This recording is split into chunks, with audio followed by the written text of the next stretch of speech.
الذي أسرى بعبده ليلا ثم دنا فتدلى فكان قاب قوسين أو أدنى.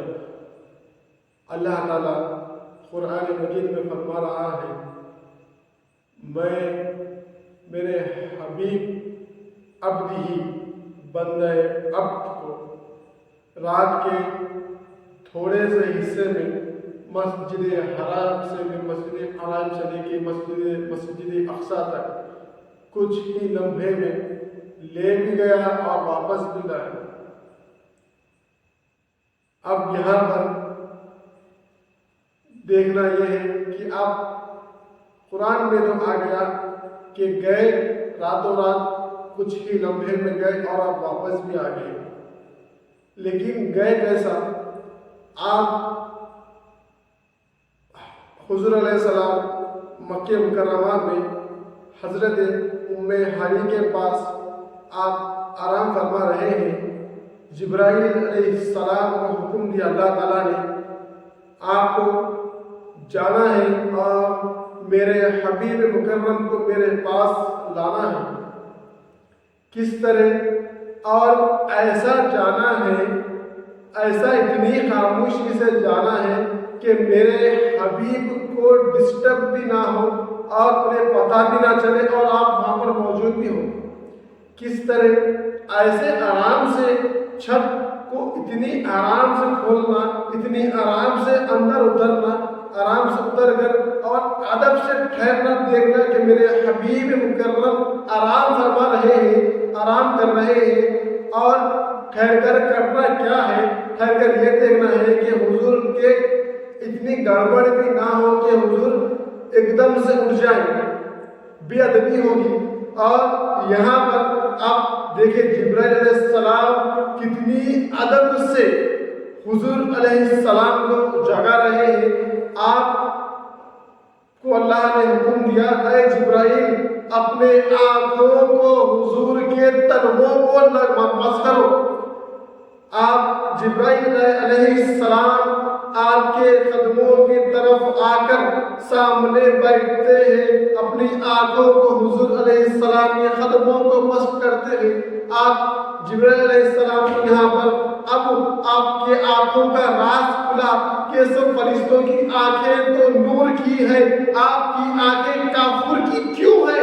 اب یہاں پر پتہ چلا کہ اللہ تعالیٰ نے میری آنکھوں کو کافور کا اس لیے بنایا ہے کیونکہ ایک وقت ایسا بھی آئے گا کہ میرے حبیب کو معراج پر بلانا ہوگا، تب مجھے حبیب کے قدموں کو میری آنکھوں سے مس کرنا ہوگا۔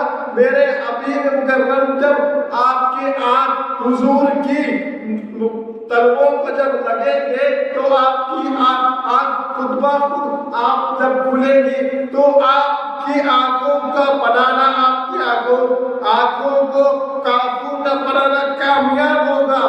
یہ تھا آپ کی آنکھوں کا راز جو کافور کی بنائی گئی تھی۔ یہ تو یہاں پہ یہ بات سمجھ میں آ گئی کہ حضور علیہ السلام کو آپ نے تلووں سے مسح کر کے آپ نے اٹھایا تو صحیح ہے، لیکن اب یہاں پر دیکھیے اگر کوئی عام بشر، اب یہاں پر بشر کا بھی مسئلہ حل ہونے والا ہے۔ کیا ہے کہ حضور علیہ السلام کو آپ نے معراج پر جب براق پر بٹھانے سے پہلے کیا ایک مرحلہ یہاں پر گزارا ہے، وہ کیا ہے مرحلہ؟ آپ نے حضور علیہ السلام کو اٹھا، اللہ کے حکم سے بٹھا کر آپ کے سینے کو شق کیا۔ اگر کوئی صرف عام انسان ہوتا، عام بشر، اگر صرف بشر یعنی انسان ہی ہوتا، کسی انسان کو زندہ رکھ کر اگر سن تو آج کر رہے ہیں، آج سائنس اتنی ترقی کر رہی ہے، آپریشن سے پہلے سن کیا جا رہا ہے۔ پہلے دیکھیے حضور علیہ السلام کی بشریت کا مسئلہ بھی حل ہو رہا ہے۔ آج باطل جماعتیں جس کو عقل کی مت مارے گئی ہے، وہ صرف اور صرف حضور کو، میں تو نام لے کر کہتا ہوں اہل حدیث دیوبندی، آج یہ صرف اور صرف حضور کو بشر کہہ رہے ہیں۔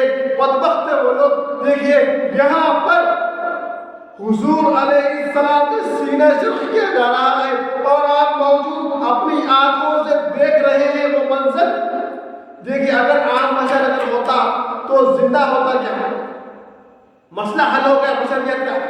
ابھی اس میں کئی مرحلے حل ہوتے ہیں. ابھی دیکھیے کیا ہونے والا ہے.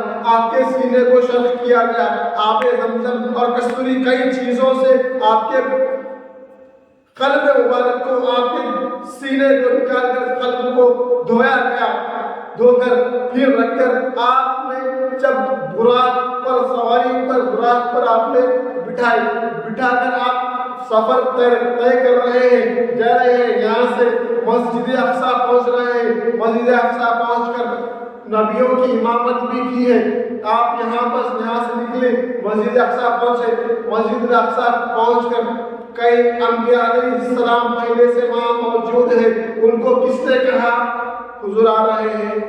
سب کو ایک ساتھ سب اپنے اپنے خبروں میں آرام کر رہے ہیں. کوئی مشرق میں ہے تو کوئی مغرب میں ہے, کوئی شمال میں تو کوئی غروب میں, الگ الگ اپنے اپنے مزارات میں اپنے اپنے علاقوں میں سب آرام کر رہے ہیں. مگر جب یہ مرحلہ آیا تو سب کے سب وہاں مسجد اقصیٰ میں موجود ہے. کس طرح موجود ہے؟ اپنے اپنے وقت پر سب آ گئے ہیں.